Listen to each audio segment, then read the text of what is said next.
Trois sœurs bretonnes ont disparu en 1945 d'un internat public en France.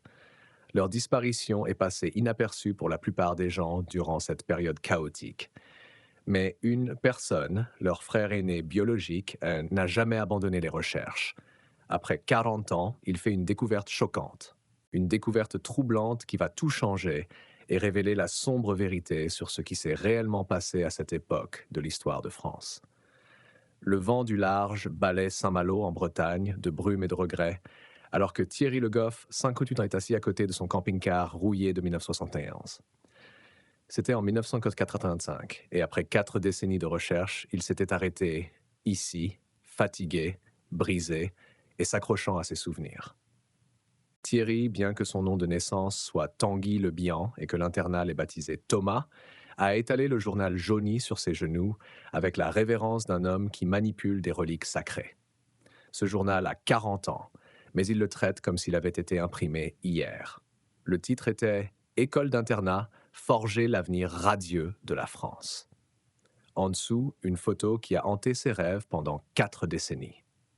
3 jeunes filles étaient assises sur les marches en pierre d'une petite chapelle, leurs cheveux noirs tressés avec soin, leurs robes en coton blanc repassées et propres pour les caméras. Derrière elles, légèrement flou, mais indubitablement présent, se tenait un prêtre en robe noire tenant une Bible. Thierry connaissait chaque détail de cette photographie, la façon dont les mains de Solène étaient croisées sur ses genoux. L'épaule gauche de Maëlle légèrement inclinée à cause d'une ancienne blessure. L'expression sérieuse du visage de la petite Élise, qui la faisait paraître plus âgée que ses 8 ans. Ce n'était pas leur vrai nom. Bien sûr, l'internat les avait effacés en même temps que tout le reste. Solène était née Soazig, c'est-à-dire libre en breton, un choix de leur grand-mère car l'enfant était né dans un rare moment de paix. Maëlle s'appelait Mona, c'est-à-dire noble. Et Élise était Aéla, c'est-à-dire ange. Elles avaient été ses petites sœurs, arrachées à leur famille de Plouescat lorsque les autorités de l'État étaient arrivées avec leurs papiers, leurs promesses et leurs mensonges. Thierry tira une longue bouffée de son cidre, laissant le liquide acidulé laver les souvenirs encore plus amers. Il avait 14 ans lorsqu'ils sont venus chercher les 4 enfants en se justifiant par l'arrestation de leur père. Leur père avait résisté aux tentatives des fonctionnaires de supprimer la langue et la culture bretonne, et leur mère était morte en donnant naissance à Ella, laissant les enfants vulnérables à la politique d'assimilation de l'État qui balayait la Bretagne comme un fléau. On les appelait pupilles de l'État, comme si le fait d'être orphelin était une sorte de cadeau. Le pensionnat Sainte-Geneviève a été leur prison pendant des années. Les garçons et les filles étaient strictement séparés, ce qui signifiait que Thierry voyait rarement ses sœurs, sauf pendant la messe obligatoire du matin et les dévotions du soir. Même là, il était interdit de leur parler en breton, sous peine d'être enfermé à la cave, ou pire, de recevoir des coups qui laissaient des traces cachées sous leur uniforme. Mais le pire jour, celui qui le réveille encore avec des sueurs froides, c'est en 1945, à l'âge de 18 ans. La Seconde Guerre mondiale s'achevait, mais la discrimination à l'égard des Bretons restait plus forte que jamais. L'école se préparait depuis des semaines à ce qu'elle appelait une visite de presse. Thierry se souvient, et il me souvient qu'ils avaient aligné les enfants comme des produits dans une vitrine de magasin, les plus jeunes placés en évidence parce que leurs yeux écarquillés et leurs expressions effrayées se prêtent bien à la photographie. Ses sœurs avaient été choisies spécifiquement pour la séance photo en raison de ce que le prêtre appelait leur beauté innocente et leur peur évidente, que les journaux interpréteraient comme de la révérence. Les reporters étaient venus avec leurs appareils photo volumineux et leurs bloc-notes, soit posant des questions scénarisées sur la gratitude et le salut, tandis que les prêtres hochaient la tête d'un air approbateur. Ils ont pris des dizaines de photos, dont celle qui est maintenant étalée sur les genoux de Thierry. Le lendemain, ses sœurs étaient parties. Ils s'en étaient d'abord rendus compte lors de la messe du matin, lorsque leur place habituelle dans la section des filles était restée vide. Lorsque la dévotion du soir est arrivée et qu'elles ne sont toujours pas apparues, la panique s'est emparée de lui. Il s'était approché des gardiens demandant désespérément des nouvelles de ses sœurs, mais ils avaient refusé de lui répondre. Au lieu de cela, il l'avait battu pour son insolence, l'avait enfermé dans la cave pendant 3 jours et lui avait dit d'oublier qu'il avait eu des sœurs. Mais Thierry ne pouvait pas oublier. Lorsque les coups se sont intensifiés et qu'il n'y avait toujours pas d'informations, il s'est échappé. À 18 ans, il était techniquement un adulte et les recherches timides de l'école, les recherches timides de l'école n'ont duré que quelques jours. Il n'y a pas eu d'avis de disparition d'enfants, on n'a pas de véritable enquête de police, juste la compréhension tranquille qu'un garçon breton de Plus avait disparu dans le vaste paysage français et que personne au sein des autorités ne s'en souciait particulièrement. Pendant 40 ans, il a parcouru la Bretagne dans son camping-car, suivant les chuchotements et les rumeurs, montrant cette photo de journal à quiconque voulait bien la regarder. Il avait survécu grâce à des petits boulots, à la pêche quand son dos le lui permettait, à de petites réparations pour de l'argent, à des dons occasionnels de la part de refuges, bien qu'il n'ait jamais servi dans l'armée. Saint-Malo avait été sa maison au cours des 10 dernières années, non pas parce qu'il avait retrouvé la trace de ses sœurs, mais parce qu'il avait fini par abandonner. La ville s'effaçait, tout comme lui, et il lui semblait que c'était l'endroit idéal pour attendre la fin. La bouteille de cidre rendit un son creux lorsque les dernières gouttes disparurent dans son gosier. Thierry poussa un juron, plia soigneusement le journal et le replaça sur le siège du passager. Ses mains étaient plus stables lorsqu'il avait bu quelque chose, plus stables lorsque les souvenirs n'étaient pas aussi aiguisés sur les bords. Il s'installa sur le siège du conducteur et tourna la clé, écoutant le moteur s'animer en toussant comme un vieil homme qui se racle la gorge. L'épicerie n'était qu'à 10 minutes, le seul magasin de cette petite ville fatiguée, et Marie serait derrière le comptoir, comme toujours. La cloche au-dessus de la porte sonna lorsque Thierry entra, et Marie Dubois se leva de derrière le comptoir avec un sourire empreint d'une véritable chaleur. Elle a la soixantaine, des cheveux gris tirés en arrière dans un chignon soigné et des yeux bienveillants qui ont vu assez de choses pour comprendre la souffrance sans la juger. « Thierry », dit-elle avec un léger accent breton. « Laisse-moi deviner, le cidre a encore manqué. » Il esquissa un faible sourire en retour. Marie était l'une des rares personnes à Saint-Malo qui le traitait comme un être humain et non comme un autre breton ivre à éviter. Leur amitié s'était développée lentement au cours des dernières années sur la base de petites conversations et d'un respect mutuel. « Tu me connais trop bien, Marie », répond Thierry en se dirigeant vers la glacière au fond du magasin. Il choisit 6 bouteilles du cidre le moins cher et les apporte au comptoir. En prenant son portefeuille, le cœur de Thierry se serre. Ah, les billets froissés dans sa poche représentaient moins de la moitié de ce dont il avait besoin. Il avait oublié l'argent qu'il avait dépensé pour l'essence la semaine précédente et son prochain chèque de pension ne devait pas arriver avant quelques jours. Marie le regarde compter et recompter les billets, l'air de plus en plus inquiet. « Thierry, dit-elle doucement, tu as l'air malade et fatigué. C'est quand la dernière fois que tu as mangé un vrai repas ?» Thierry haussa les épaules, gêné par sa pauvreté évidente et par le fait que l'alcool était devenu le centre de son existence. Thierry haussa les épaules, gêné par sa pauvreté évidente et par le fait que l'alcool était devenu le centre de son existence. « Je reviendrai quand j'aurai reçu mon chèque. » Mais Marie s'est penchée en avant, les mains jointes sur le comptoir. « Je sais que ce n'est pas facile pour toi, ce que tu vis. J'ai vu le journal que vous portez. J'ai vu la douleur dans vos yeux. Peut-être pourriez-vous venir à l'église avec moi ce dimanche.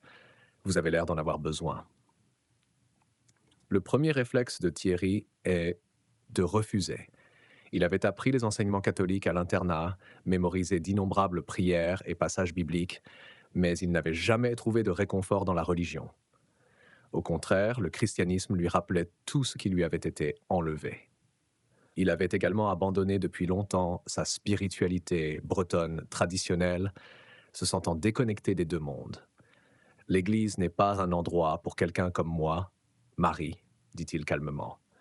Je ne suis pas croyant et je ne pense pas que ton Dieu veuille de moi. » Mais les yeux de Marie brillent de détermination. Mais les yeux de Marie brillaient de détermination. Je vais te dire, si tu viens à l'église avec moi et que tu restes pendant tout le service, je t'achèterai ces 6 bouteilles de cidre. Et si tu n'es toujours pas convaincu que ça t'a aidé, je t'offre 2 bouteilles supplémentaires. Thierry la regarde d'un air sceptique. Tu essaies de me soudoyer avec du cidre pour que j'aille à l'église? Ce n'est pas contre les règles catholiques ou quelque chose comme ça. Marie éclate de rire. Un son comme des cloches d'argent. C'est peut-être le cas. Mais parfois, Dieu agit de manière mystérieuse. Et parfois, les gens ont besoin d'incitations pratiques pour ouvrir leur cœur à des possibilités qu'ils n'avaient pas envisagées.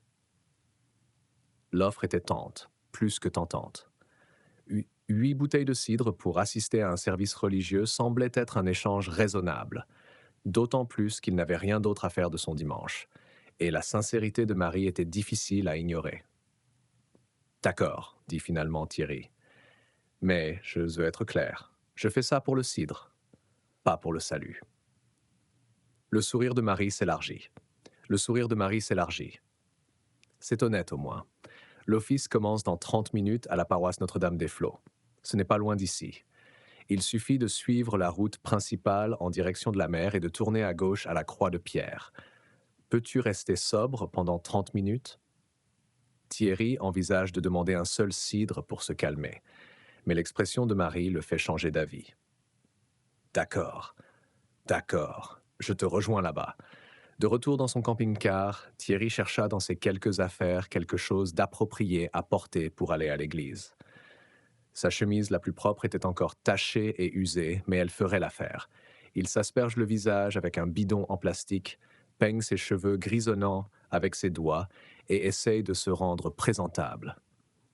Alors qu'il se dirige vers la paroisse Notre-Dame-des-Flots, Thierry se demande dans quoi il s'embarque. L'église est un bâtiment modeste, avec des murs en pierre et une simple croix en pierre au-dessus de l'entrée.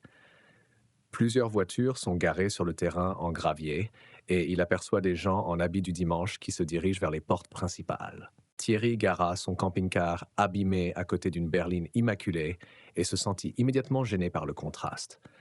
Mais Marie est apparue à son coude dès qu'il est sorti, le visage rayonnant de bienvenue. « Merci d'être venu, Thierry », dit-elle en passant son bras dans le sien. « Je crois que c'est exactement ce qu'il te faut. » À l'intérieur de la paroisse Notre-Dame-des-Flots, la lumière de l'après-midi filtrait à travers de simples vitraux, projetant des ombres colorées sur des bancs en bois qui avaient connu des décennies de culte et de prière. L'église est modeste mais bien entretenue, avec des murs en pierre blanchis à la chaux et un simple autel en bois orné de fleurs sauvages fraîches. Thierry suivit Marie jusqu'à un banc situé au fond, conscient de ses vêtements usés et de la légère odeur de cidre qui lui collait probablement à la peau, malgré ses tentatives de nettoyage. Il s'affala sur le siège en bois dur, les bras croisés, attendant impatiemment la fin de l'office pour pouvoir réclamer le cidre qui lui avait été promis.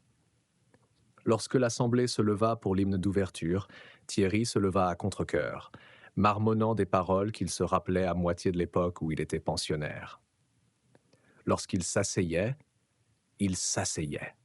Lorsqu'il s'agenouillait, il restait assis, s'attirant quelques regards désapprobateurs qu'il ignorait. Le prêtre qui s'est approché de l'autel était un homme d'une 50aine d'années, aux yeux bienveillants et aux cheveux grisonnants. « C'est le père Dubois », chuchote Marie. « Il est ici depuis 15 ans. C'est un homme bien. » Thierry acquiesce distraitement, mais quelque chose attire son attention. De l'autre côté de la pièce, juste en dessous de l'autel, se tenait un groupe de religieuses qui semblaient quelque peu différentes de ce à quoi il s'attendait. Il les désigna à Marie, qui suivit son regard avec intérêt. « D'habitude, les nonnes ne sont pas là, » répondit-elle à voix basse. « Et elles portent des habits d'une autre couleur, plus longs aussi, différents de ceux des nonnes de cette église. On dirait qu'il se passe quelque chose de spécial aujourd'hui. » Les religieuses portaient des robes noires qui descendaient jusqu'au sol, leur visage étant partiellement caché par leur couvre-chef. Leur présence avait quelque chose d'austère, une sévérité qui rappelait à Thierry le pensionnat. Mais il y avait aussi autre chose. La plupart d'entre elles semblaient être des femmes bretonnes, dont les traits lui étaient familiers, d'une manière qui lui serra la poitrine d'une émotion inattendue. Le sermon du père Dubois a envahi Thierry comme un bruit de fond. Il saisit des fragments sur la foi et la persévérance, sur le plan de Dieu qui se révèle de manière inattendue, mais son attention ne cesse de dériver vers les religieuses qui tiennent silencieusement à côté de l'autel. Il y avait quelque chose dans leur immobilité qui semblait presque contre nature, comme si elles étaient des statues plutôt que des femmes vivantes. Alors que l'office était presque terminé, le père Dubois fit une annonce qui ramena Thierry à l'attention. Avant de nous séparer aujourd'hui, je voudrais vous faire part d'une opportunité spéciale. Les Sœurs de Sainte Dymphna visitent notre Église dans le cadre de leur tournée annuelle des Églises catholiques de Bretagne. Elles sont ici pour offrir des prières de guérison et de réveil, et tous ceux qui en ressentent le besoin sont invités à les recevoir. Marie pousse Thierry du coude. « Tu devrais approcher les sœurs, dit-elle. Ça te ferait du bien. » Thierry secoue la tête. Revenons en arrière. J'ai rempli ma part de la promesse. Retournons au magasin. Marie est d'accord. Mais alors qu'il commence à se diriger vers la sortie, le père Dubois s'approche d'eux. Il reconnaît Marie et lui sourit chaleureusement. « Marie, quel plaisir de te voir. Et qui as-tu amené avec toi aujourd'hui ?» Marie présente Thierry et le prêtre lui tend la main avec une chaleur authentique. « C'est merveilleux de vous avoir ici, Thierry. Je ne crois pas vous avoir déjà vu à nos offices. » Thierry se surprend à répondre malgré son intention de rester à l'écart. « Cela fait un moment que je ne suis pas allé à l'église. Je le faisais quand j'étais dans un pensionnat. J'ai presque oublié tous ces enseignements bibliques, mais ce que vous avez dit aujourd'hui m'a donné de l'inspiration. » Quelque chose dans les manières de Thierry encouragea le père Dubois à poursuivre la conversation. Peut-être était-ce la douleur qui se cachait derrière ses yeux, ou la façon dont ses mains tremblaient légèrement, mais le prêtre semblait reconnaître une âme qui avait besoin de guérison. Au fur et à mesure de leur conversation, Thierry s'est ouvert à des choses auxquelles il ne s'attendait pas. Il avoua ses luttes avec l'alcool, ses combats contre une douleur qui ne semblait jamais s'arrêter, bien qu'il évita soigneusement de mentionner la disparition de ses sœurs. Cette blessure était trop profonde, trop personnelle pour être partagée avec un étranger, aussi aimable soit-il. Lorsque Thierry eut terminé, le prêtre parla à voix basse des religieuses en visite. « Les sœurs de Sainte Dymphna mènent une vie très solennelle, » expliqua-t-il. « Elles se consacrent entièrement à la prière et à l'enseignement catholique. Elles ont fait vœu de silence et de célibat et n'ont pas de contact avec le public, sauf pendant leur mois de guérison et lors de cet événement annuel où elles visitent les églises de toute la Bretagne. » Il fait un geste vers les personnages en robe noire. « Vous n'avez même pas besoin de leur parler. Il vous suffit d'écrire votre demande de prière sur l'un des formulaires, d'allumer une bougie et de déposer votre demande dans la boîte où ils se tiennent. Ils prieront pour cette demande lorsqu'ils retourneront dans leur monastère. Puis, dans quelques semaines, ils écriront des réponses au dos des formulaires de prière pour transmettre le message de Dieu. L'Église vous renverra ces documents. »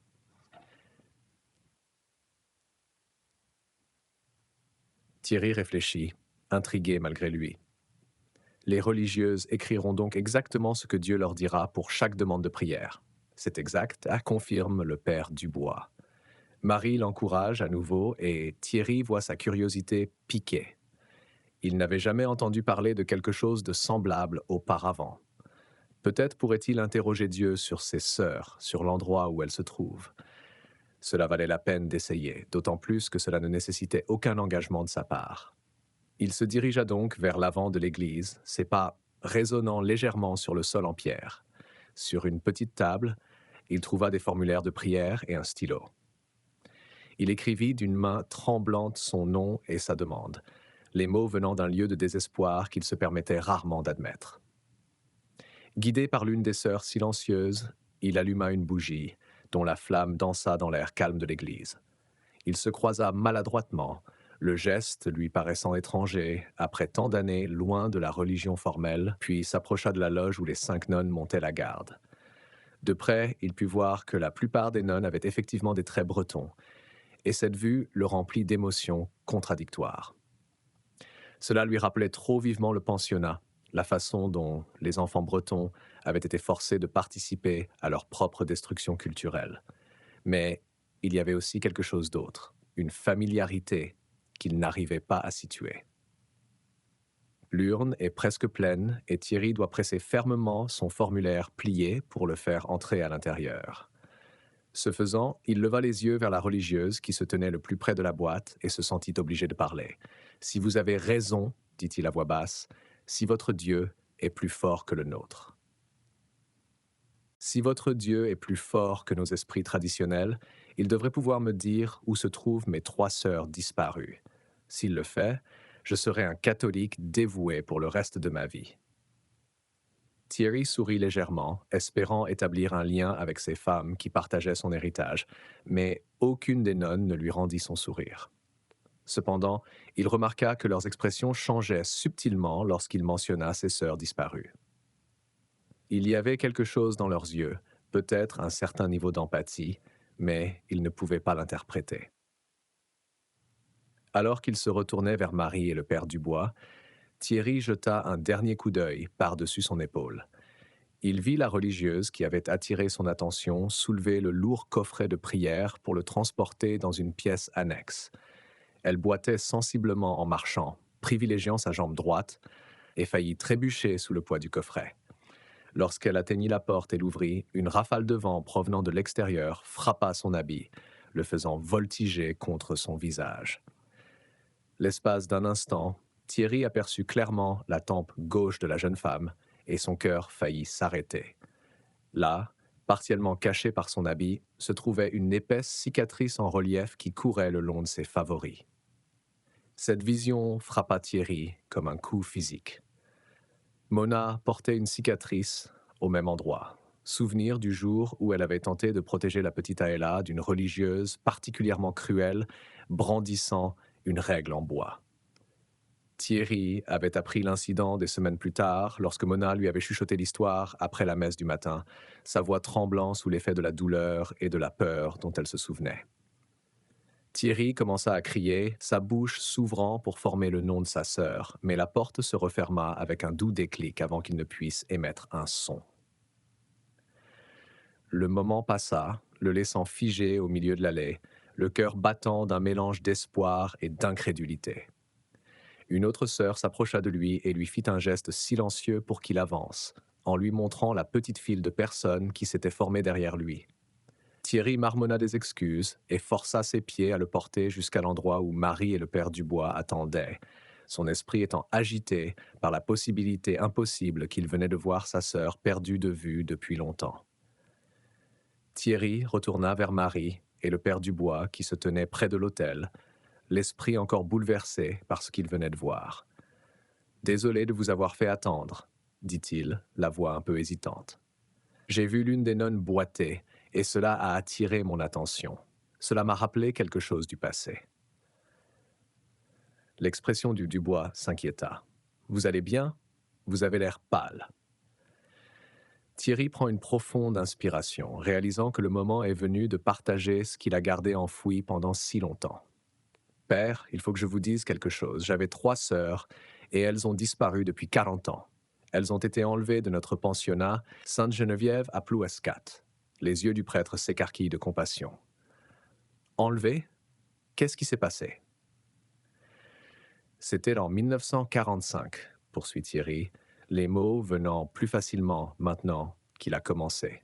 Il y a eu une visite de la presse, des journalistes ont pris des photos de l'école pour montrer que le programme d'assimilation fonctionnait bien. Après ce jour, mes sœurs ont disparu. Les responsables de l'école ne voulaient rien me dire. Quand j'ai continué à poser des questions, ils m'ont battu et m'ont enfermé.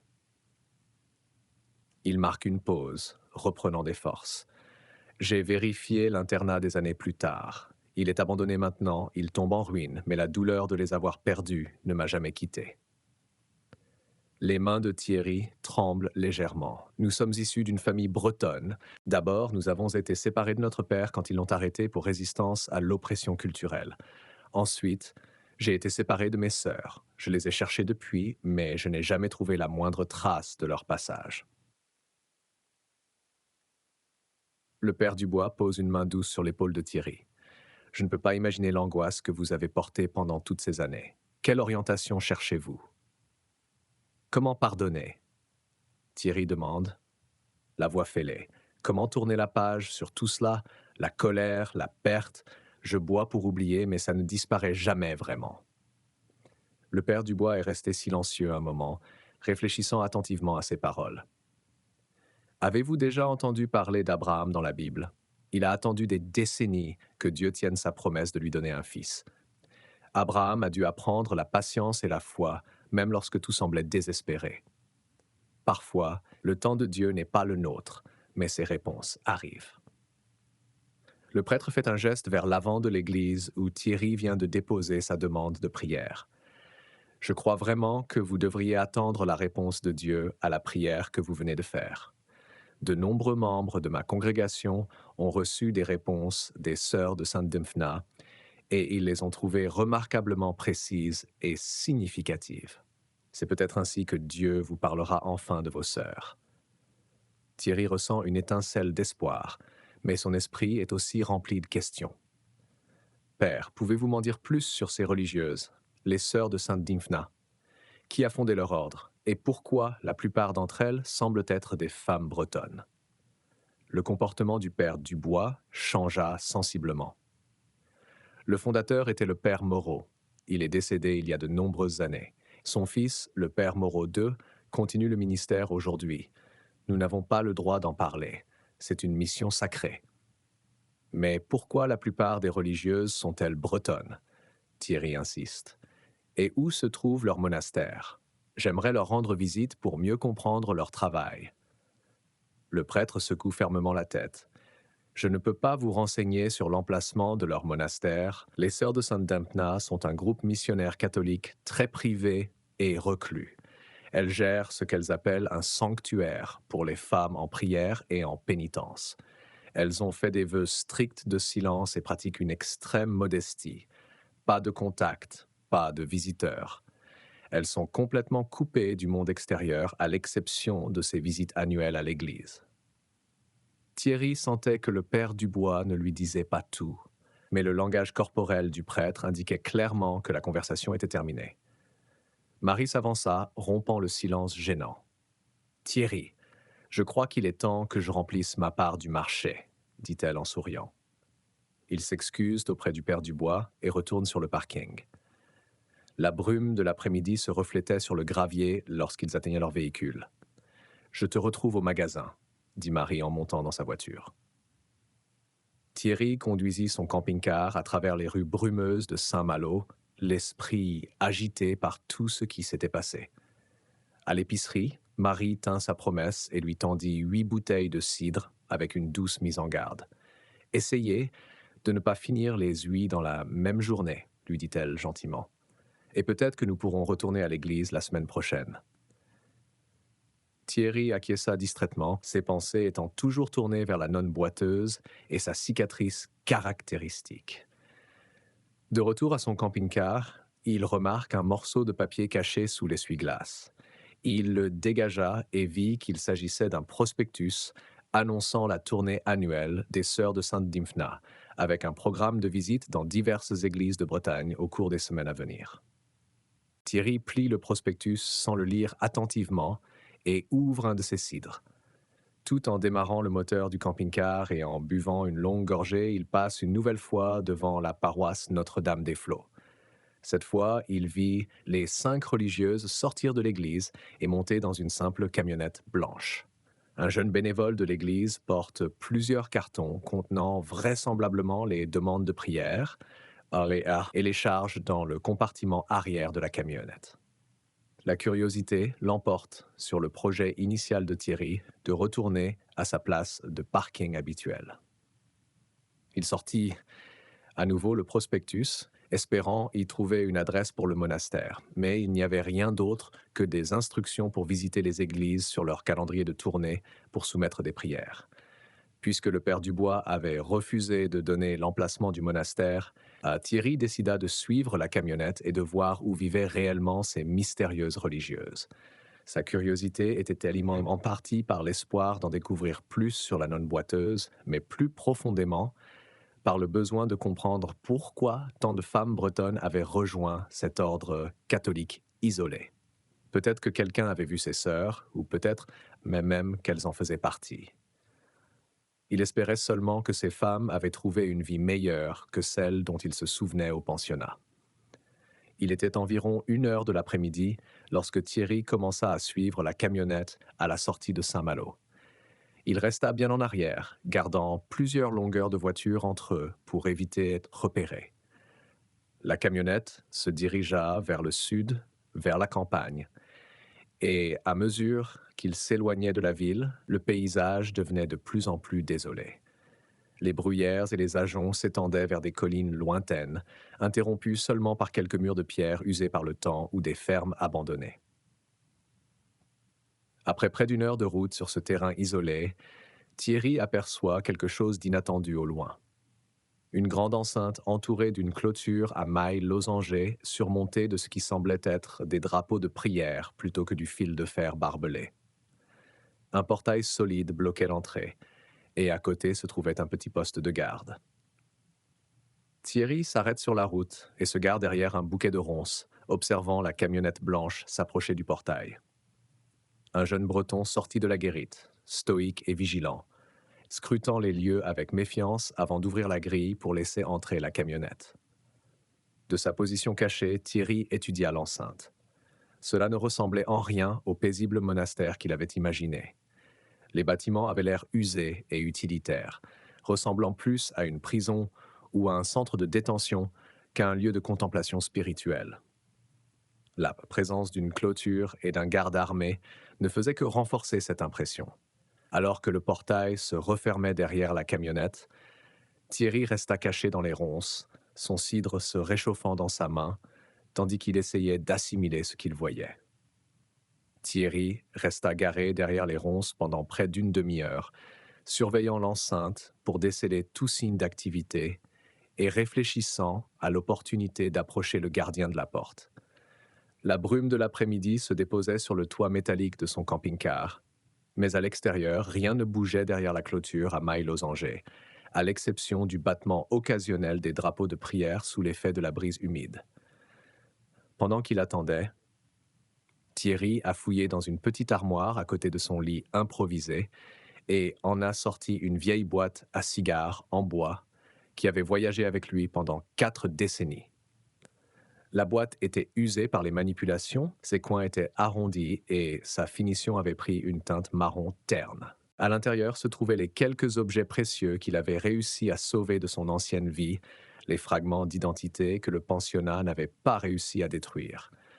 Ses doigts tremblent légèrement lorsqu'il soulève le couvercle. Le premier objet était une collection de photographies scolaires fragiles, aux bords craquelés et jaunis par l'âge. La plupart montraient des groupes d'enfants vêtus d'uniformes identiques, aux visages solennels et distants. Mais il y a une photo qu'il chérit plus que toutes les autres. Un cliché de ces 3 sœurs assises ensemble sur les marches du dortoir, pris par un employé de cuisine sympathique qu'il la lui avait donné en secret. Sous les photos se trouvait son bien le plus précieux, un morceau de jais serti d'argent, suspendu à un cordon de cuir qui s'était assoupli et assombri avec l'usure. Thierry souleva le pendentif avec précaution, sentant son poids familier dans sa paume. Son père avait fabriqué 4 pendentifs identiques, un pour chacun de ses enfants, au cours de l'hiver précédant leur départ. Le jaïs était d'un noir profond et brillant, traversé par de légères veines de pierre plus claires, comme d'anciennes rivières. Thierry retourne le pendentif et trace du bout du doigt les symboles bretons gravés au dos. Tanguy le Bihan, murmura-t-il, son vrai nom gravé dans l'écriture traditionnelle qui le reliait à des générations d'ancêtres. Son père lui avait dit que le pendentif le protégerait et l'aiderait à se souvenir de qui il était vraiment, quelle que soit la distance qui le séparait de sa maison. Le dernier objet de la boîte était un morceau de papier plié qui avait l'air d'un déchet, mais qui avait une valeur incommensurable pour Thierry. Il s'agissait d'un vieux menu de la cuisine de l'internat, imprimé sur du papier bon marché, qui avait survécu à 40 ans de manipulation minutieuse. Mais ce n'est pas le menu en lui-même qui compte. C'est ce que Thierry avait dessiné au dos pendant l'une des nombreuses nuits d'insomnie dans le dortoir. Le dessin au crayon était estompé, mais encore clair. Ses trois sœurs, dans un moment de rare tendresse, Mona tressant doucement les longs cheveux d'Aela, tandis que Soazig s'asseyait à proximité, la bouche ouverte en chantant. Thierry était doué pour le dessin, et le croquis était son seul moyen d'échapper aux dures réalités de la vie en internat. Il avait créé cette image de mémoire après une soirée où il avait aperçu ses sœurs ensemble pendant la chapelle, et il avait capturé un moment d'amour et de fraternité que la discipline rigide de l'école n'avait pas pu complètement supprimer. Maintenant, en comparant l'esquisse à son souvenir de la nonne boiteuse à l'église, Thierry sentit son cœur s'emballer. Les yeux avaient la même forme, la bouche avait la même courbe douce, et le plus révélateur était la cicatrice distinctive sur la tempe gauche. Cette cicatrice, Mona l'avait eue en défendant la petite Aela à cause d'une religieuse particulièrement cruelle qui la battait avec une règle en bois. La blessure avait mal cicatrisé, laissant une épaisse marque en relief que le temps ne pouvait effacer. Sa contemplation fut interrompue par le bruit de l'ouverture de la porte de l'enceinte. Thierry leva les yeux et vit une petite voiture, une modeste berline, sortir de l'établissement. Lorsque la porte s'est ouverte, il a pu apercevoir brièvement la cour intérieure. Deux personnages, vêtus d'habits noirs, se tenaient près du bâtiment principal. Et, même à cette distance, Thierry pouvait voir qu'ils s'embrassaient. L'une d'elles semblait s'essuyer les yeux, et l'autre lui caressait doucement le dos, dans un geste de réconfort. Avant que Thierry n'ait pu comprendre ce qu'il voyait, une troisième personne, habillée de vêtements normaux, apparut et guida fermement les deux nonnes vers le bâtiment. Le portail se referma avec un bruit métallique, lui coupant la vue. Thierry fronça les sourcils, troublé par ce qu'il venait de voir. Pourquoi des religieuses pleureraient-elles dans un sanctuaire? Il était certain de ne pas être ivre. Il n'avait bu qu'un demi-cidre et il n'avait pas d'hallucination. La berline qui était partie disparaissait au détour d'un virage, trop loin pour que Thierry la suive. Au lieu de cela, il glissa le pendentif de jais sur son cou, le laissant reposer contre sa poitrine à l'endroit où son père voulait qu'il soit porté, et sortit de son camping-car. La marche jusqu'à la porte de l'enceinte prit plusieurs minutes à travers le terrain breton accidenté. Alors qu'il approchait, le jeune gardien breton sortit de son poste de garde, la main posée sur ce qui semblait être une radio. « Vous n'avez pas le droit d'être ici », dit fermement le gardien. « C'est une propriété privée.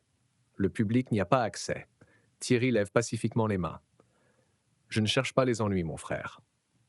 Je veux juste savoir s'il s'agit bien du monastère des Sœurs de Sainte-Damphna. J'aimerais parler au Père Moreau II. » Les yeux du gardien se rétrécissent. « Qui êtes-vous et pourquoi cherchez-vous l'abbé Moreau ?» Au lieu de répondre directement, Thierry sortit le pendentif de jais de sous sa chemise, le laissant capter la lumière de l'après-midi. L'expression du gardien changea immédiatement lorsqu'il reconnut la tradition artisanale bretonne et les symboles sacrés gravés dans la monture, d'argent. Ils se regardèrent un long moment, deux hommes bretons debout dans la campagne, comprenant tous deux la signification de ce qui était accroché au cou de Thierry. Dans la croyance bretonne, le gès était sacré et protecteur, un lien avec la mer et la terre qu'aucune suppression culturelle ne pourrait briser. « Je ne peux pas t'aider beaucoup, » dit finalement le gardien, la voix plus basse. « Même si vous êtes un frère, si vous voulez des réponses, vous devez vous adresser directement au Père Moreau II. Son bureau se trouve à Vannes. » Il pointe du doigt la route côtière. « Suivez cette route vers le sud sur une 50aine de kilomètres. Ne dites à personne que je vous ai donné l'adresse. » Le gardien jeta un coup d'œil nerveux vers les bâtiments de l'enceinte. « Vous devez partir maintenant. Ce n'est pas un bon endroit pour un Breton. » Thierry commença à se détourner, mais quelque chose le fit s'arrêter. « Frère, les sœurs sont-elles en sécurité ici? J'en ai vu quelques-unes à l'église aujourd'hui. » La plupart étaient des femmes bretonnes comme nous. Et tout à l'heure, j'ai vu des religieuses pleurer devant votre porte. Est-ce qu'elles sont sauvées ici ou quelque chose d'autre? Le visage du gardien se figea, mais Thierry put voir la peur poindre dans ses yeux. « Nous avons tous notre rôle à jouer ici, dit-il calmement. Mon rôle est de me taire et d'assurer la sécurité de tous ceux que j'aime. C'est tout ce que je peux vous dire. Sa voix se fit pressante. Partez, maintenant. Je vous ai suffisamment aidé. Thierry le remercia et retourna à son camping-car. Le trajet jusqu'à Vannes conduisit Thierry à travers des routes côtières sinueuses qui coupaient entre des falaises escarpées et des landes clairsemées. À mesure que son camping-car descendait vers la côte, l'air devenait légèrement plus frais, bien que la brume de l'après-midi s'accroche toujours au paysage avec une intensité tranquille. Lorsqu'il atteignit enfin la périphérie de Vannes, un étrange sentiment de familiarité l'envahit. Quelque chose dans le paysage, l'agencement des bâtiments en pierre nichés contre le port, lui rappelait des décennies passées. Alors qu'il s'engageait dans la rue principale, ses soupçons se confirmèrent lorsqu'il aperçut plusieurs panneaux routiers usés qui n'avaient pas été mis à jour, des vestiges portant l'ancien nom breton de la ville, Gwynedd. Thierry s'arrêta et fixa l'un des vieux panneaux, les souvenirs lui revenant en mémoire. Il était venu ici il y a 20 ans, lors de sa recherche désespérée de ses sœurs, qu'il avait conduit à travers la Bretagne. À l'époque, il avait rencontré un homme aimable, un botaniste qui ramassait des échantillons d'algues le long de la côte. Euh, Thierry explorait une crique rocheuse à la suite d'une rumeur sur la disparition d'enfants bretons lorsqu'il a failli glisser dans un profond bassin de marais. L'étranger lui avait attrapé le bras et l'avait mis à l'abri, lui sauvant probablement la vie. Le souvenir était doux amer, lui rappelant les quelques moments de bonté humaine qu'il avait rencontrés au cours de ses longues années de recherche. Mais il le mettait de côté, se concentrant sur sa mission actuelle. Il devait trouver le bureau du père Moreau II. Le camping-car de Thierry commençait à manquer de carburant et son portefeuille contenait à peine assez d'argent pour remplir le réservoir pour le voyage de retour vers Saint-Malo. Il envisage d'acheter une carte locale dans une station-service, mais décide qu'il ne peut pas se permettre cette dépense. Au lieu de cela, il s'est arrêté dans plusieurs commerces pour demander son chemin, en décrivant l'adresse que le gardien lui avait donnée. Après près d'une heure de recherche et de questions, Thierry a finalement trouvé le bâtiment. Il se trouvait dans une rue résidentielle tranquille, à la périphérie de la ville, et son cœur se serra lorsqu'il vit la même berline que celle qui avait quitté l'enceinte plus tôt, garée juste devant. Le bâtiment lui-même n'était pas ce à quoi Thierry s'attendait pour un bureau religieux. Plutôt qu'un bâtiment administratif officiel, il s'agissait d'une modeste maison à un étage, avec des murs en pierre et un toit en ardoise, le genre de résidence qui pourrait appartenir à n'importe quelle famille de la classe moyenne de la région. Thierry gara son camping-car de l'autre côté de la rue et étudia la berline. À travers les vitres, il pouvait voir qu'elle était vide, même si le capot du moteur suggérait qu'elle avait été conduite récemment. Il toucha le pendentif en forme de jet qu'il portait à la gorge pour se donner du courage et s'approcha de la porte d'entrée de la maison. Son plan était simple. Interroger directement le père Moreau II sur les femmes bretonnes de son monastère. Si le prêtre travaillait avec les communautés bretonnes depuis des années, peut-être avait-il entendu parler de 3 sœurs qui avaient disparu d'un pensionnat il y a des décennies. Ce n'était pas gagné, mais Thierry avait appris à suivre toutes les pistes possibles. Il frappa fermement à la porte en bois, s'attendant à ce que quelqu'un lui réponde. Au lieu de cela, la porte bougea légèrement sous la pression de ses coups, s'ouvrant de quelques centimètres vers l'intérieur. La maison n'était pas fermée à clé. « Bonjour », dit Thierry en poussant la porte. « Père Moreau, je viens pour le monastère. On peut parler ?» Aucune réponse ne vint de l'intérieur de la maison. Thierry hésita, sachant qu'il était techniquement en train de pénétrer dans la maison, mais quelque chose dans cette situation lui semblait anormal. La porte non verrouillée et le silence complet suggéraient des problèmes. Il pénètre dans la maison et continue d'appeler en entrant dans un salon modeste, avec des meubles simples et des œuvres d'art religieuses sur les murs. C'est alors qu'il remarqua les traces de terre sur le sol, de longues traînées de boue et de poussière qui partaient de la porte d'entrée et s'enfonçaient dans la maison, comme si quelqu'un avait été traîné. « Bonjour, il y a quelqu'un ?» Thierry appela à nouveau, suivant la traînée de terre dans un couloir étroit. Les traînées étaient accompagnées de ce qui ressemblait à des griffures rouges sur les murs blancs, des marques qui auraient pu être faites par des ongles cherchant à s'agripper. La piste le conduisit à travers la maison jusqu'à une porte arrière qui s'ouvrait en partie sur la nature sauvage derrière la propriété. Juste à l'extérieur, taillé dans la formation rocheuse naturelle du flanc de la colline, se trouvait un ensemble d'escaliers en pierre descendant dans ce qui semble être une cave ou une grotte souterraine, le genre d'espace qui pourrait être utilisé pour stocker du vin, pensa Thierry dans un premier temps. Mais il entendit alors des sons qui lui glacèrent le sang. Une voix de femme qui pleurait et suppliait, le claquement de ce qui semblait être un fouet ou une lanière de cuir, et en dessous de tout cela, une voix d'homme qui récitait des passages bibliques sur un ton à la fois fervent et menaçant. Le Seigneur punira les méchants et renversera les faux dieux, entonne la voix. La discipline purifie l'âme et vainc les esprits païens qui corrompent les fidèles. Thierry s'approcha de l'ouverture de la grotte, le cœur battant. À travers l'entrée de pierre, il pouvait voir la lumière vacillante des bougies et des mouvements, des ombres dansant contre les murs rugueux. Les cris de la femme devenaient de plus en plus désespérés, ponctués de coups. Lorsque Thierry vit une silhouette se déplacer à l'entrée de la grotte, quelqu'un en robe religieuse montant les escaliers, il sut qu'il était tombé sur quelque chose de bien plus sinistre qu'il ne l'avait imaginé. Ce n'était pas un lieu saint de prière et de contemplation. C'était un lieu de torture et d'abus. Thierry se retourna et courut, se déplaçant aussi rapidement et silencieusement que possible à travers la maison et vers la porte d'entrée.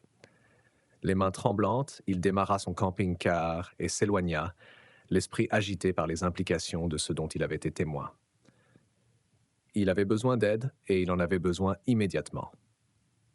Le poste de police était facile à trouver. Un petit bâtiment près du centre-ville avec 2 voitures de patrouille garées à l'extérieur. Thierry s'est garé sur le parking, a pris une grande inspiration et s'est préparé à rapporter ce qui pourrait être l'information la plus importante de sa vie. Thierry franchit les portes du commissariat de Vannes, le cœur encore battant de ce qu'il avait vu chez le père Moreau. Le petit bâtiment sent le café éventé et la fumée de cigarette. Les lampes fluorescentes bourdonnent au-dessus de la tête. 2 officiers étaient assis à des bureaux métalliques, levant les yeux avec une légère irritation face à l'interruption. « Je dois signaler un crime, dit Thierry à bout de souffle. Une femme est torturée dans une cave souterraine de la maison du père Moreau II. J'ai entendu des cris, des bruits de fouet. Il faut que quelqu'un y aille tout de suite. » L'officier le plus âgé, un homme de forte corpulence aux cheveux grisonnants et à l'insigne de gendarme, regarde Thierry de haut en bas avec un dédain évident. « Ralentissez, mon ami. Quel est votre nom et que prétendez-vous qu'il se soit passé ?» Thierry expliqua rapidement ce dont il avait été témoin dans la modeste maison, décrivant les traces de terre, les rayures rouges sur les murs et les bruits horribles provenant de la chambre souterraine. Au fur et à mesure qu'il parlait, il voyait l'expression des officiers devenir de plus en plus sceptique. « Vous sentez l'alcool ?» interrompt le gendarme en fronçant le nez. « Combien avez-vous bu aujourd'hui ?»« J'ai bu un cidre il y a quelques heures, » proteste Thierry. « Ce n'est pas la question. Il y a une femme qui est blessée en ce moment même, et vous devez. » « Attendez, » intervient le plus jeune officier. « Vous parlez du père Moreau II, le prêtre catholique.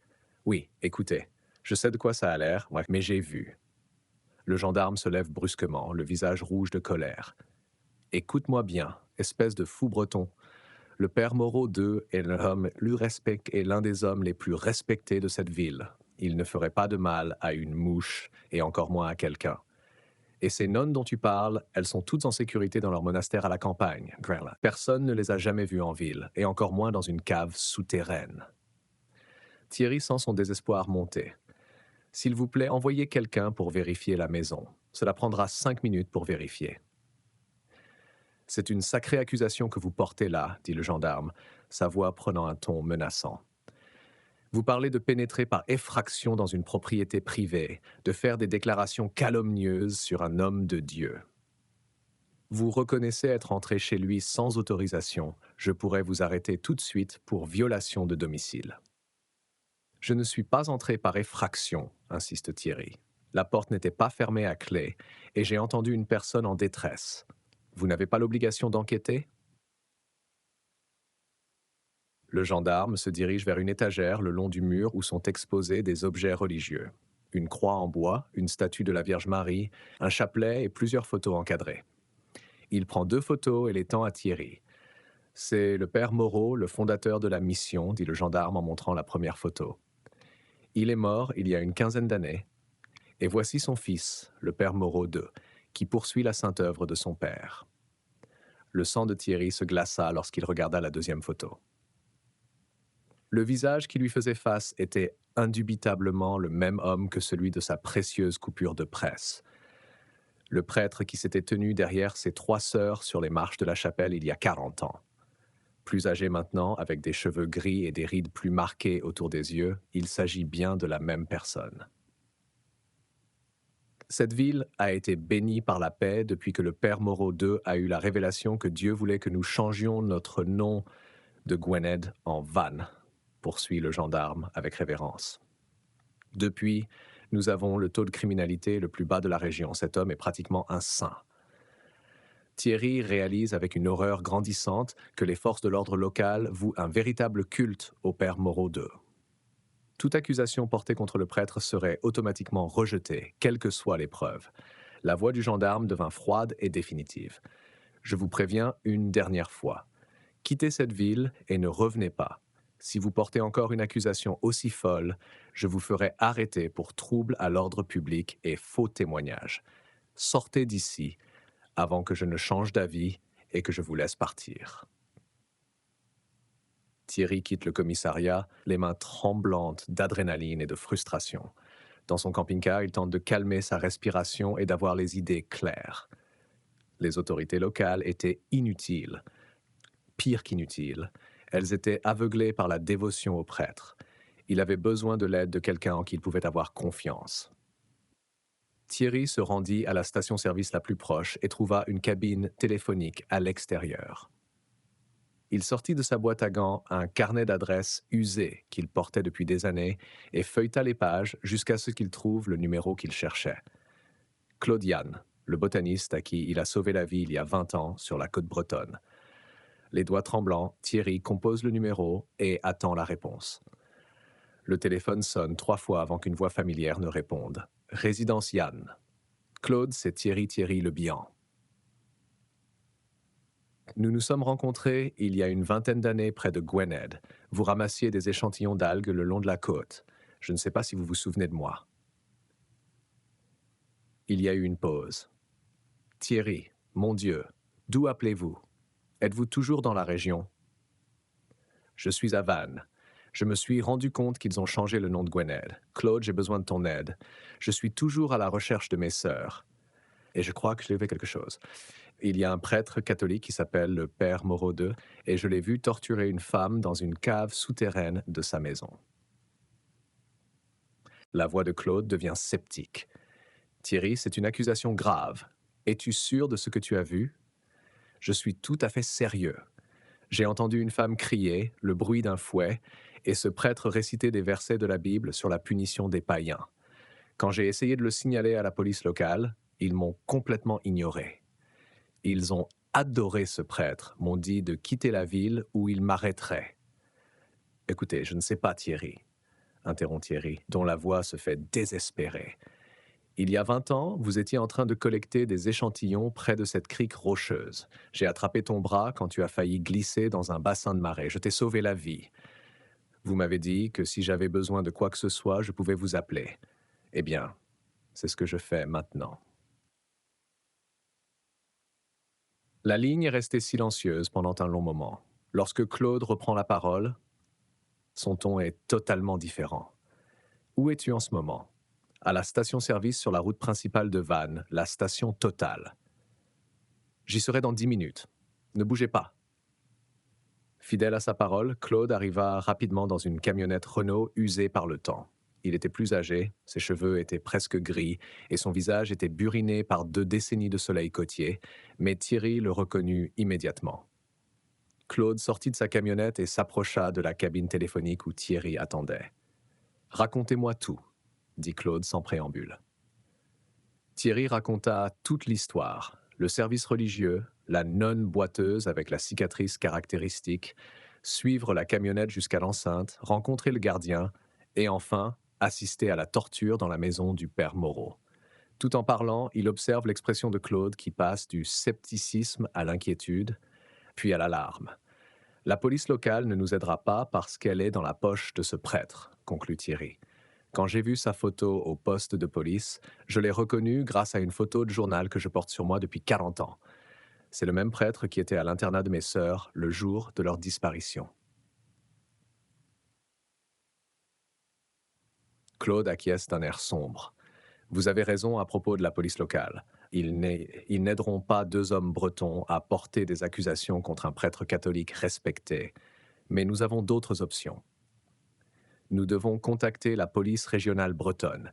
Elle est compétente lorsque les crimes impliquent des communautés locales et elle peut forcer les autorités locales à agir. Vous connaissez quelqu'un là-bas? Mon cousin Jean travaille pour la police régionale. Il s'occupe de la liaison avec les forces de l'ordre locales.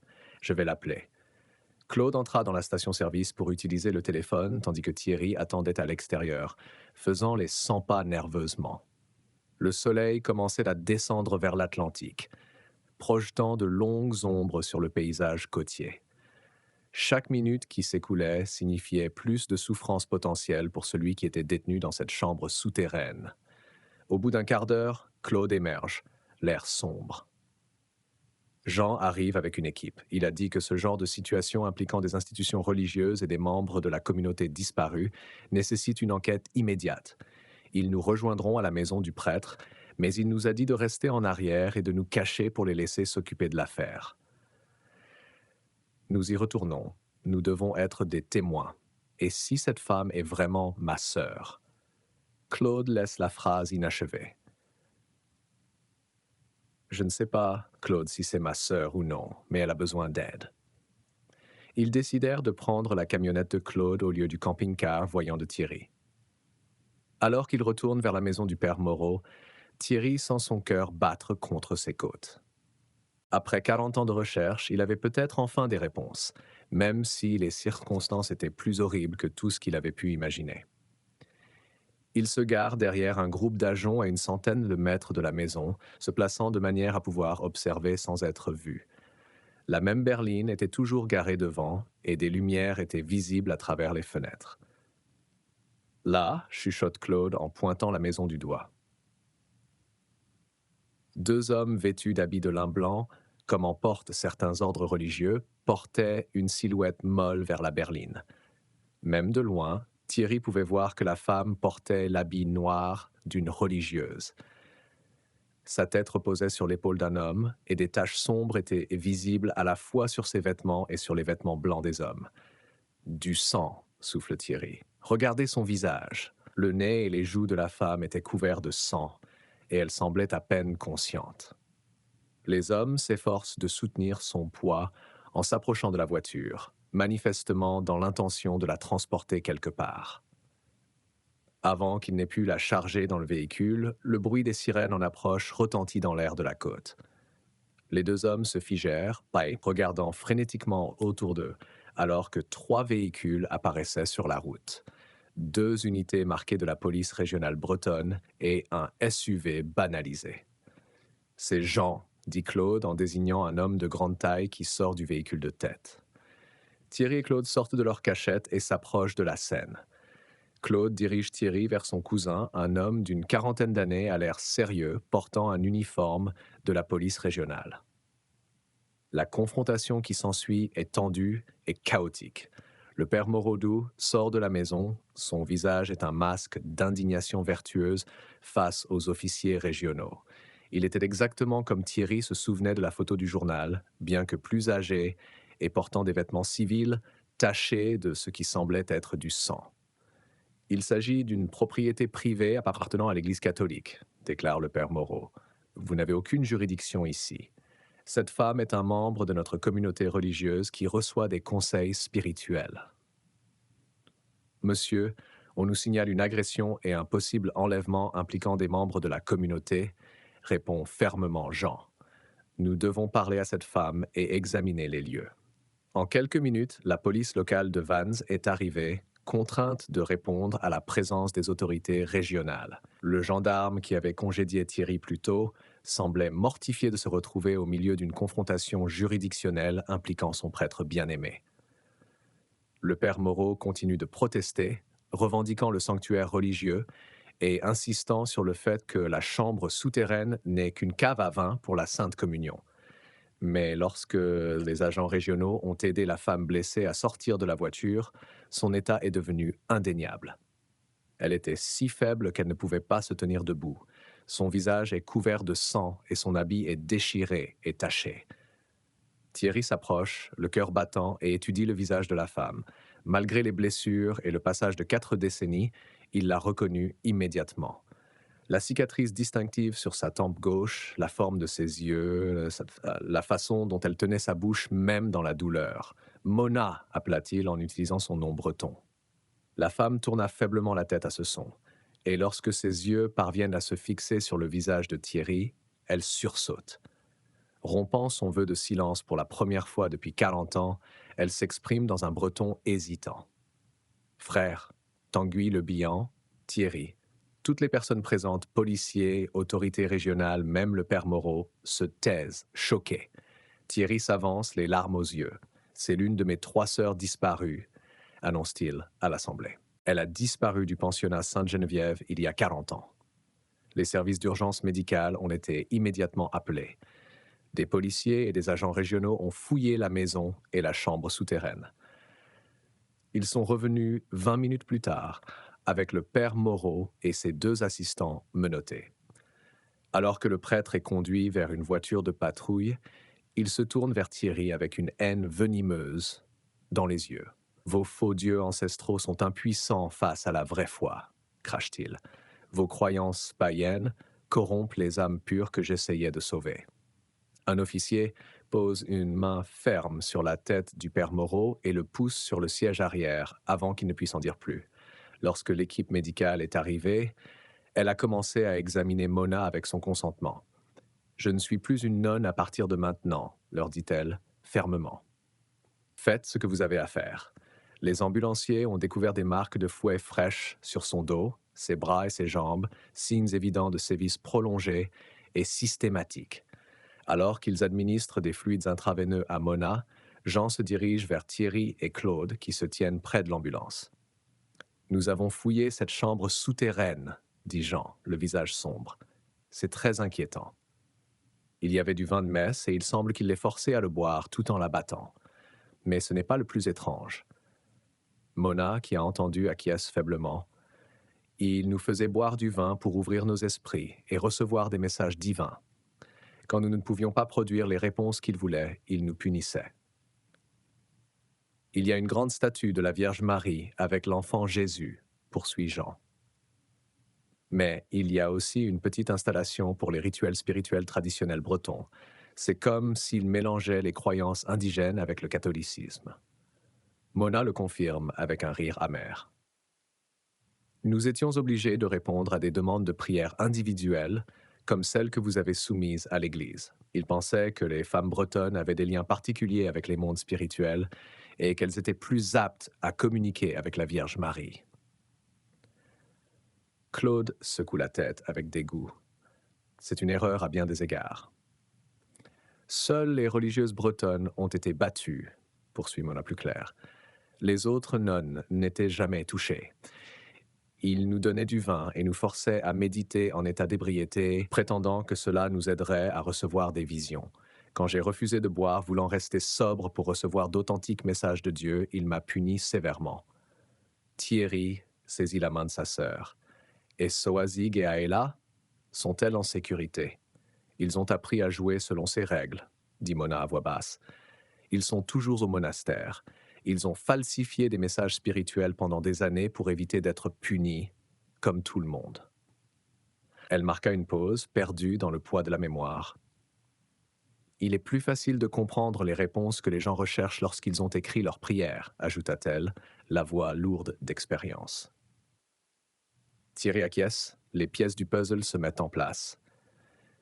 Je crois que je les ai vues à la porte de l'enceinte. Deux femmes qui pleuraient, dit-il, l'incertitude dans la voix.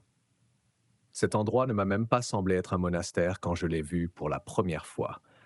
Jean pose une main rassurante sur l'épaule de Thierry. Nous nous coordonnons avec les autorités nationales pour rechercher le monastère dans la campagne.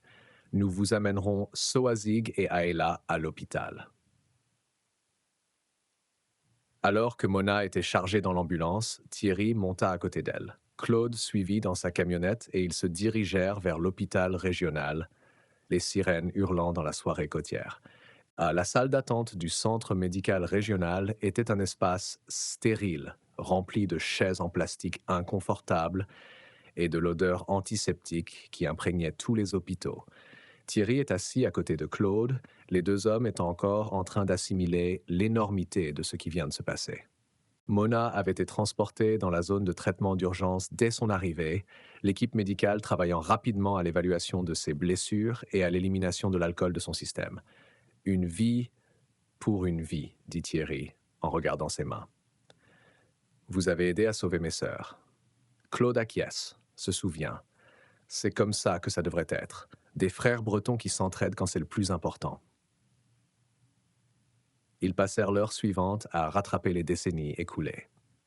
Claude avait poursuivi ses recherches en botanique et s'était finalement installé à Rennes avec sa femme et ses deux enfants. Il s'est toujours demandé ce qu'il était advenu de l'homme désespéré qu'il avait secouru le long de la côte, celui qui recherchait ses sœurs disparues avec une détermination si féroce. Je n'ai jamais cessé de chercher, avoue Thierry. 40 ans à suivre des impasses, des fausses pistes, à espérer que chaque femme bretonne que je rencontrais puisse savoir quelque chose. J'avais perdu espoir, honnêtement. Je suis resté dans ce camping-car à Saint-Malo, à attendre la mort. Une infirmière s'approche d'eux, une planchette à la main.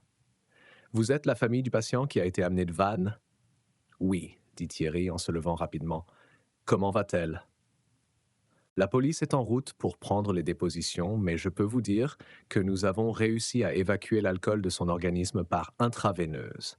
Elle est consciente et alerte. Nous soignons ses blessures. Elle a de multiples lacérations correspondant à des coups de fouet, certaines nécessitant des points de suture. Elle aura besoin de temps pour guérir, physiquement et émotionnellement, mais son état est stable. Avant que Thierry ne puisse répondre, une agitation dans l'entrée principale de l'hôpital attire leur attention. Jean, l'officier de police régional, entrait avec deux femmes en habit noir. Même de l'autre côté du hall, Thierry les a immédiatement reconnues. Elles sont plus âgées. Leurs visages sont marqués par des années d'épreuves, mais il s'agit bien de ses sœurs. Soazig fut la première à le voir. Elle s'arrêta de marcher, portant la main à sa bouche, les larmes coulant immédiatement sur ses joues. Aela, la plus jeune, eut l'air confuse pendant un moment avant de comprendre. Les trois frères et sœurs se dirigent simultanément l'un vers l'autre et se retrouvent au centre de la salle d'attente. Soazig, chuchote Thierry en utilisant son nom de naissance et en la serrant dans ses bras. Aela, dit-il à la plus jeune en la serrant contre lui. Tanguy le Bihan, répond Soazig à travers ses larmes en utilisant son nom breton. Nous n'avons jamais pensé, nous n'avons jamais osé espérer. Ils sont tous plus âgés maintenant. Thierry a 58 ans, Soazig a la cinquantaine, Aela approche de la cinquantaine. Mais la connexion émotionnelle transcende les décennies de séparation. Thierry a fouillé dans la poche de sa chemise et en a sorti le morceau de papier plié qu'il portait toujours sur lui, son croquis au crayon de l'internat. « Tu te souviens de ça ?» demande-t-il en dépliant soigneusement le dessin. L'esquisse montrait Mona en train de tresser les cheveux d'Aela, tandis que Soazig chantait à côté, et les trois sœurs ont sursauté en la voyant. L'image capturait un moment de tendresse de leur enfance que le régime sévère de l'internat ne pouvait pas complètement détruire. « Tu l'as dessiné à la lueur d'une bougie dans le dortoir, se souvient Soazig, après les prières du soir, quand les gardiens ne regardaient pas. Où est Mona ?» demanda Aela en utilisant le nom de naissance de sa sœur. « Elle est soignée, le rassure Thierry. Elle va s'en sortir. » Jean s'approche d'eux, conciliant devoir professionnel et satisfaction personnelle. Nous devons prendre les dépositions officielles de tout le monde et nous devons comprendre ce qui s'est passé en 1945. La police nationale se coordonne avec les autorités régionales. Cette affaire implique désormais plusieurs juridictions et des crimes nationaux potentiels. Ils se rendent dans une salle de consultation privée où Jean installe un dispositif d'enregistrement. Thierry et Claude ont fait leur déposition sur les événements de la journée, décrivant tout depuis le service religieux jusqu'au sauvetage chez le père Moreau. Puis c'est au tour de Soazig et d'Aela de raconter leur histoire. Qu'est-ce qui s'est passé en ce jour de 1945 demande Jean avec douceur. Soazig respire profondément avant de commencer. Des journalistes et des représentants du gouvernement sont arrivés à Sainte-Geneviève pour visiter l'internat. On nous a nettoyés, on nous a donné des vêtements décents, certains empruntés aux donateurs de l'Église blanche. Ils nous ont alignés en rang pour les photos sous le regard attentif des prêtres et des religieuses. Aela poursuit, les plus jeunes enfants attiraient le plus l'attention en raison de leur innocence et de la beauté de leurs yeux écarquillés. C'est ainsi qu'ils l'appelaient. Nous trois, les sœurs, avons été abondamment photographiés. Après la séance de presse, dit Soazig, la voix plus dure, le père René Moreau, le premier père Moreau, s'est approché de nous. C'était un prêtre de haut rang, très respecté. Il nous a dit que Dieu lui avait parlé directement et nous avait choisis comme favoris de la Sainte Mère. Thierry se sent mal à l'aise lorsque les pièces du puzzle s'assemblent enfin. Il nous a promis de nous guider pour rencontrer la Vierge Marie elle-même, ajoute Aela. Il a dit que tout ce que nous demandions serait exaucé, que notre salut était garanti tant que nous ferions vœu de célibat et de silence. Les gardiens de l'internat étaient au courant, poursuit Soazig avec amertume. Ils nous ont conduits directement au père Moreau après le départ des photographes. Nous étions terrifiés, mais on nous avait appris à être obéissants. Nous l'avons suivi dans les couloirs jusqu'à une salle de prière au sous-sol. L'expression de Jean s'assombrit. Que s'est-il passé ensuite? Le soir même, le père Moreau nous a conduits dans un véhicule d'église banalisé jusqu'à l'enceinte près de ce qui s'appelait à l'époque Gwynedd, a dit Soazig. Il nous a laissés à un ordre cloîtré de religieuses catholiques qui n'avaient de compte à rendre à personne, si ce n'est à leurs propres dirigeants et donateurs. « Comment avez-vous été traités au monastère ?» demanda Jean. La voix d'Aela est devenue plate, sans émotion. On nous enseignait une vie catholique disciplinée. On ne parlait pas, on priait constamment. Lorsque nous faisions la moindre erreur, nous devions nous déshabiller devant le père Moreau qui nous disait que nous étions des pécheurs et que nous devions implorer le pardon de Dieu. Il nous fouettait lui-même, disant que c'était comme si le Christ avait été fouetté. Nous avons fait beaucoup d'erreurs quand nous étions jeunes, ajoute Soazig. La punition était quotidienne. Le père Moreau voyait chaque jour différentes jeunes nonnes pour ses séances de correction. En grandissant, nous avons été endoctrinés dans la vie silencieuse et nous avons appris à éviter son attention. Mais il continuait à nous utiliser d'une manière différente. Aela poursuit. Nous avons été forcés de prier pour d'innombrables demandes de clients, d'entreprises, de personnes en position de pouvoir qui payaient pour des conseils spirituels. Nous devions boire du vin et accomplir rituels bretons modifiés, puis écrire les messages divins que nous étions censés avoir reçus. Jean lève les yeux de ses notes. Il s'agissait de maintenir le soutien financier de l'opération. Oui, confirme Aela. La combinaison de la spiritualité bretonne et du catholicisme a attiré de riches donateurs qui croyaient recevoir des prières plus puissantes. Thierry avait écouté, de plus en plus horrifié. Mais une question brûlait dans son esprit. Pourquoi personne ne t'a jamais trouvé? J'ai cherché pendant 40 ans. Jean répond à cette question. En 1945, la discrimination culturelle était légalement sanctionnée. Les autorités locales ne se souciaient pas des filles bretonnes disparues. Les internats déplaçaient régulièrement les enfants sans préavis et les voix bretonnes étaient systématiquement ignorées. Vos sœurs n'ont jamais été officiellement adoptées, transférées ou portées disparues. L'école a falsifié ces dossiers, poursuit Jean. Ils ont prétendu que les filles avaient été réunies avec leurs familles, ce qui signifie qu'elles ont été placées dans une famille chrétienne blanche, vos parents étant morts et votre père emprisonné, Personne n'avait l'autorité ou les ressources nécessaires pour contester l'histoire officielle. J'ai gardé cette photo de journal pendant toutes ces années, dit Thierry en tirant la coupure de presse usée. J'ai soupçonné les journalistes, les responsables de l'internat, les prédateurs aléatoires qui auraient pu voir l'article. Je n'ai jamais soupçonné le prêtre lui-même. Une infirmière apparaît dans l'embrasure de la porte. La patiente de la chambre 12 demande à voir sa famille. Elle est prête à recevoir des visiteurs. Il découvre Mona assise dans son lit, fragile mais alerte. Ses blessures ont été nettoyées et pansées, et la perfusion dans son bras délivre des fluides et des médicaments. Lorsqu'elle a vu ses 3 frères et sœurs réunis, elle s'est remise à pleurer. « Je ne peux pas croire que ce jour soit arrivé », murmure-t-elle alors qu'ils se rassemblent autour de son lit. Thierry lui a pris la main. « Nous étions si proches ce matin à l'église. Tu étais là, près de la boîte à prière. Si seulement j'avais su. » Mona lui serre les doigts. « Dieu travaille de façon mystérieuse, n'est-ce pas? Que ce soit le Dieu catholique ou nos esprits ancestraux, ou les deux, ils nous ont réunis. Tu as reçu la réponse à ta prière, Thierry, non pas par des mots écrits sur du papier, mais par des actes. » Ayla a pris un air pensif. « Je crois toujours à l'enseignement catholique, dit-elle calmement.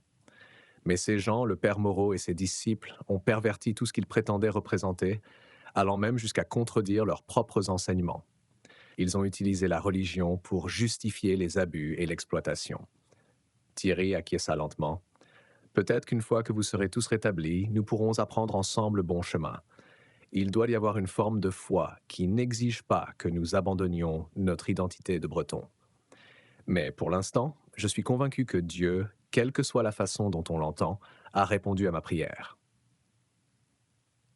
Alors que les 4 frères et sœurs étaient assis ensemble dans la chambre d'hôpital, 3 générations de traumatisme et de séparation commençant enfin à guérir, Thierry a ressenti quelque chose qu'il n'avait pas connu depuis 40 ans.